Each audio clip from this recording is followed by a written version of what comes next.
Yes, sa news footage, naipakita rin na si former president was checked by medical doctors. Kaya lang, ang sabi, hindi naman doktor ni presidente yon.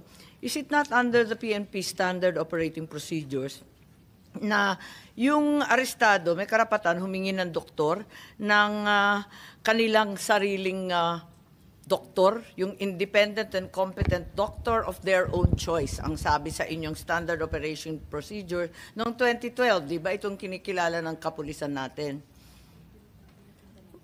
Ma'am, he has doctors who came over, and I believe they are from Cardinal Santos. We offered also the services of the PNP doctors, and we also offered the services of the post-hospital doctors there on the Philippine Air Force. Hindi, pero ang mahalaga, yung doktor na talagang doktor niya. Yes, ma'am. They came from the Cardinal Santos. Is their doctors. What they are actually asking, they even asked for ECG, and the ECG came. That was very, very different from the ordinary Filipinos. And they're asking for, I think, executive checkup. That's one thing that we did not accede to. Ang sinasabi Madam Chair, ninyo, if I may. Po? Yes, Senator Jinggoy. So, walang katotohanan doon sa sinasabi na hindi ninyo pinagbigyan yung sarili niyang doktor? No, ma'am. Not true, ma'am. Okay. They requested a doctor. The doctors arrived. He was given an ECG. Subsequently, they asked Ms. Hanilet, the common law partner of the former president, for a list of his prescribed medicines. She declined.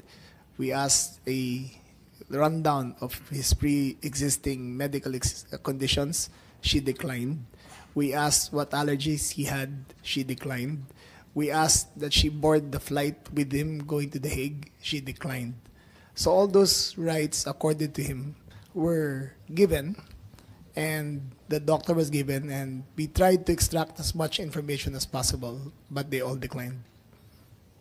Okay, Senator Jinggoy, I believe that Secretary John Vic said that these were untrue, that this was all fake news, that in fact his rights were honored, and in fact they provided an ECG which is above and beyond the usual practice. Yes, Senator Estrada, please. Thank you, Madam Chair. Let it be known that I am not protecting or I am not defending anyone, much less the former president of the Republic of the Philippines, President Duterte, since I am an ally of this administration led by President Bongbong Marcos, and at the same time a friend of Vice President Inday Sara Duterte. Now, since you've been asking questions addressed to General Torre, may I ask General Torre, how did you think did you handle the arrest of former President Duterte properly? Yes, sir. I do, sir. It's proper. It was proper. But when I saw the video, it was really, for me as a citizen of this country, it was really unbelievable. It was a very, very big disappointment. Because I can relate, General. Because when we were arrested way back 2001, together with my father, the same thing happened. All right, we were in the wee hours of the morning. We were the policemen barged in our hospital room at the Veterans Memorial Hospital. They were arresting us. They wanted us to be transferred to another detention cell because after the May 1 siege, at ano sabi ng mga police? Kalad ka rin na yan mga yan pag ayaw sumama. At the same time, when I saw the video, parang nag-flashback sa akin yung ginawa ng mga kapulisan ng araw sa amin. At ang sabi mo, hihilahin ko yan, hihilahin ko yan. Is that what you said, General Torre? Sir, it's already all optics and tactics already because it's already. No, I'm asking you. Did you say that? Hihilahin ko, hihilahin ko. Yes, sir. And I actually made good of it, sir. No. What prompted you to say that? Sir, I made good of it, sir. Sabi ko, sir, hihilain ko yan. And I went back to AS Medialdea, handcuff him. Bakit mo nga sinasabi? You know, your statements based on the video may reflect the PNP as an institution. Baka sabihin lahat ng ating mga kababayan, ganyan pala yung mga pulis. Masyadong wala man lang respeto sa matanda, sa isang dating pangulo. Ganon din ang ginawa sa amin eh. Can you justify why you said that hihilahin ko yan? Nakita ko si dating Pangulong Duterte, di naman lumalaban. What prompted you to say that? Mr. Senator, respectfully, the threat of hihilahin ko na yan was not towards the president, the former president. It was ensued after a heated argument between his counsel and General Torre. In no way was the former president threatened with bodily harm. Yes, Who was addressing the sinasabihan ni General Torre? Was it the lawyer or was it the former President Duterte? Lawyer, sir, Attorney Miguel Dea. And actually, sir, after that, I actually went back to him, placed handcuff on him after reading him his rights and arrested him for obstruction of justice. And after All that, right. sir, I brought him to the bus and came back again and told Attorney Delgra he's next. And again, sir, I will reiterate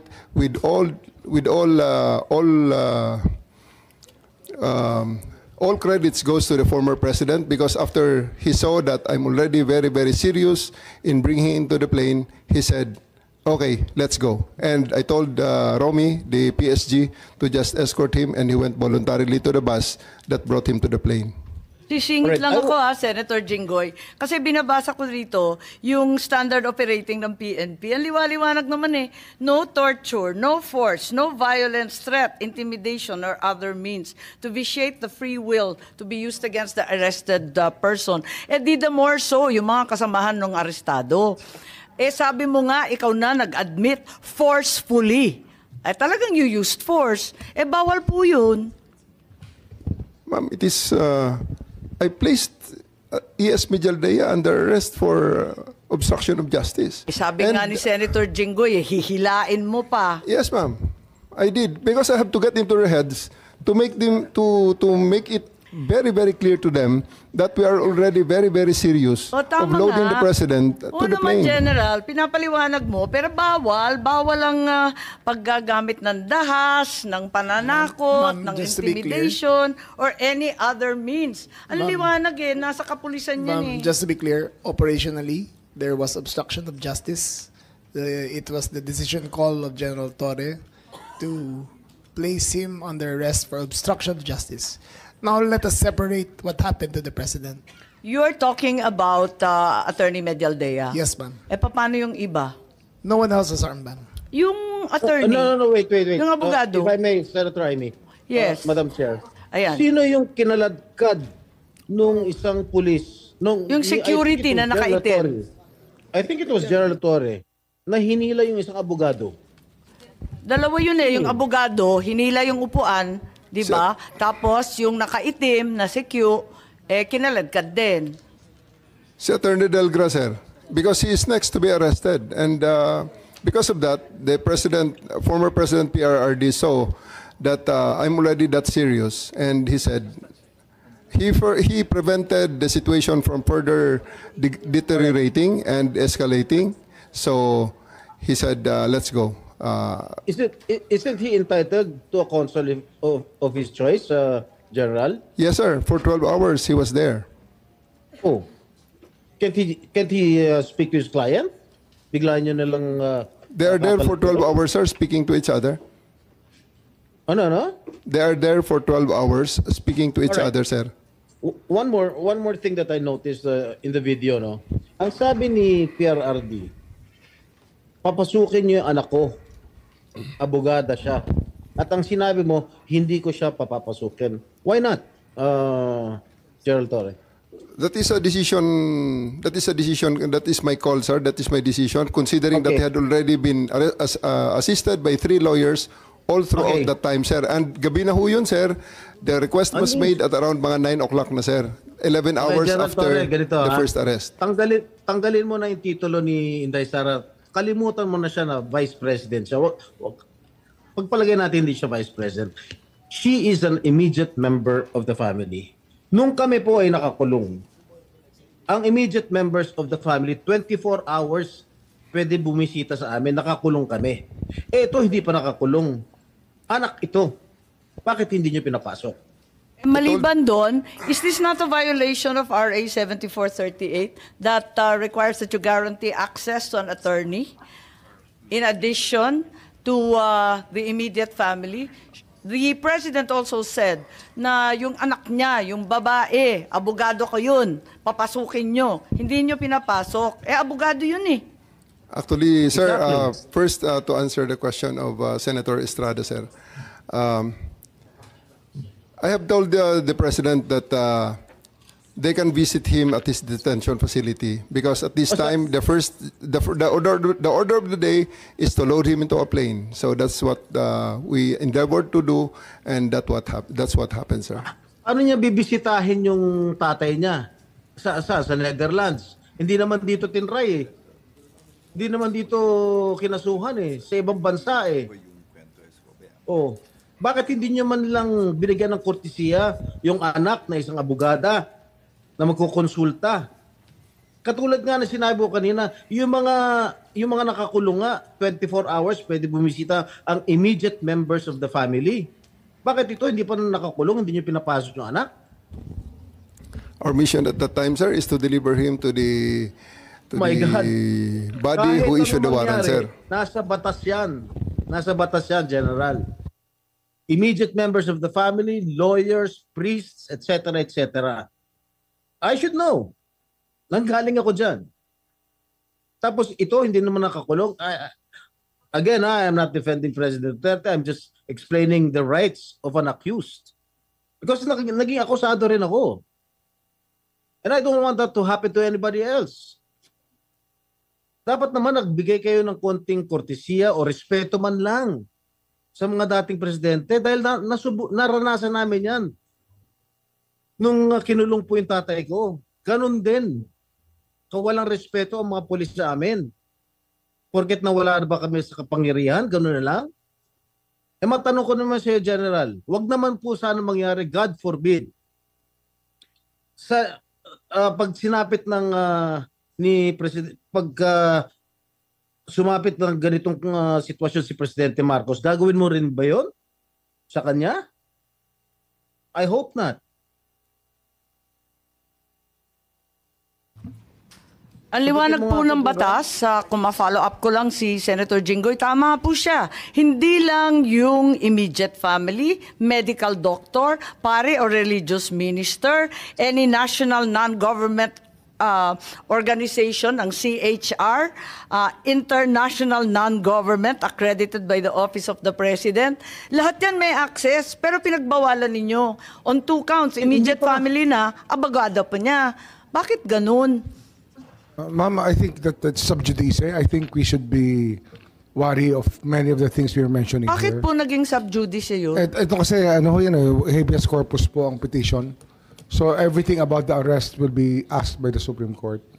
Kanina pa natin kung pwede ho. pinag-uusapan yung aresto. Pero ano ho I think that we're just passing, parang lumalampas na po tayo sa boundary. Senator Jinggoy, pa? Ang sinasabi ko lang, the manner on how the former president was arrested, because ayoko naman mangyari sa darating na panahon na magkakaroon naman tayo ng ganyan. Sana makapagbigay lang ng korting kortesiya man lang, nakausapin yung mga abogado, pero nakausapin yung mga members ng immediate family niya, sana naman binigyan niya ng pagkakataon. Kaso mo, nung nakiusap si dating Pangulong Duterte na papasukin yung kanyang anak na abogada, tanggalin mo na hindi siya, na vice presidente siya. Abogada at anak niya, member na immediate family, sana naman lang binigyan niya ng pagkakataon. Makita niya yung tatay niya bago niyo siya isinakay sa plano. Yun lang naman yung sa akin. Masakit. Ako, isang anak na meron din akong tatay na ginanon ninyo. Masakit para sa akin. Pakipaliwanag din. Maraming salamat, Senator Jinggoy. Marami tayong pinagdaanan, kapatid.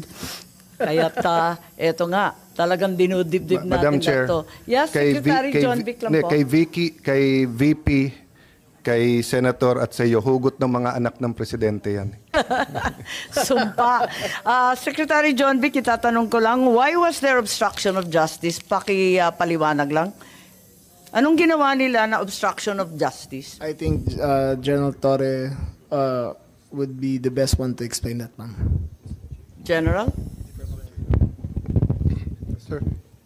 Sabi niyo nag-obstruction of justice kaya aarestuhin na rin ninyo si Attorney Medialdea.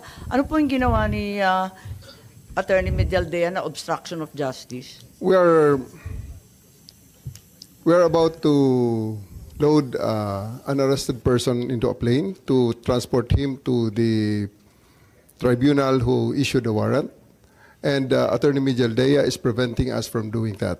He shouted at us and intimidated us, including the president intimidating me. Alam ko malaking tao si Attorney Medialdea pero hinarang ba kayo, tinulak ba kayo? Wala namang ginawa eh. Hindi naman He did, nadadaan ma'am. sa salita yung obstruction eh. He did, ma'am. So I do believe that under that circumstances, I have to arrest him and I did. I do believe that I used the reasonable force to ensure compliance for him to step aside for us to load the former president to the plane. So yun lang yung obstruction dahil nagsisigawan yung mag-asawa. He is preventing us from doing our job of loading the former president to the plane. Hinarang ba kayo? Yes, ma'am. Anong ginawa?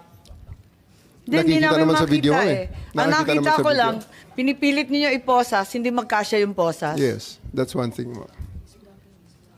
His blackmail way, he is preventing us. He actually placed another chair at the side of the president for the former president to sit, which is already very much delaying everything because the plane is already ready to fly. Ba't kayo masyadong nagmamadali? We are going, unang-una ma'am, ang reglementary period, mamalasin naman kami pag hindi namin ginawa ang trabaho Bakit? namin. Anong reglementary period? Anong period yun? The Article Dahil 125, sinabi na nga ni Executive Director sa ating PCTC na diffusion lang naman yun eh. Wala nga commitment pinag-uusapan dun eh. Wala nga red notice, pambira eh. there is a warrant. Takal-takal na ni Arnie Tevez eh. Wala pa rin, di ba? This Ba't is kayo the- nagmamadali? Ano yung reglementary period mo? May I refer you to the SOJ, ma'am, if the SOJ wants to answer that. Hindi ba pwede kayo na muna? Mauna lang kayo, tapos sa si SOJ. Pwede? Okay, ma'am. Okay.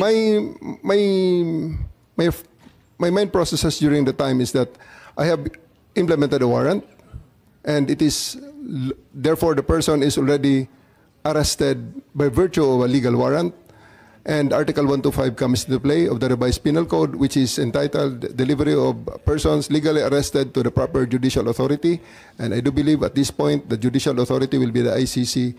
Therefore, I have to abide with that Article 125 of the So revised penal inaamin code. mo warrantless arresto.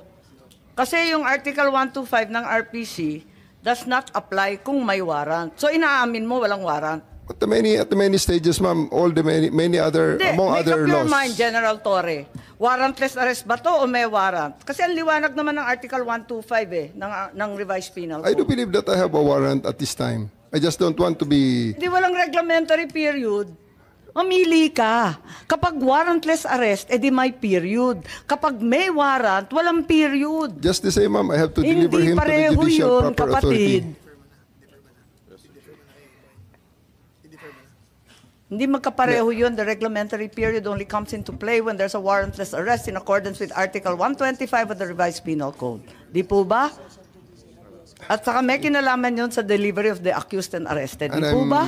And I'm being cautioned by the DOJ, ma'am, that it may be sub judice already to discuss that because of the habeas corpus pending in the Supreme Court, ma'am. Pati ba naman ng Revised Penal Code, naging executive session? Pambihirang buhay ito. Okay.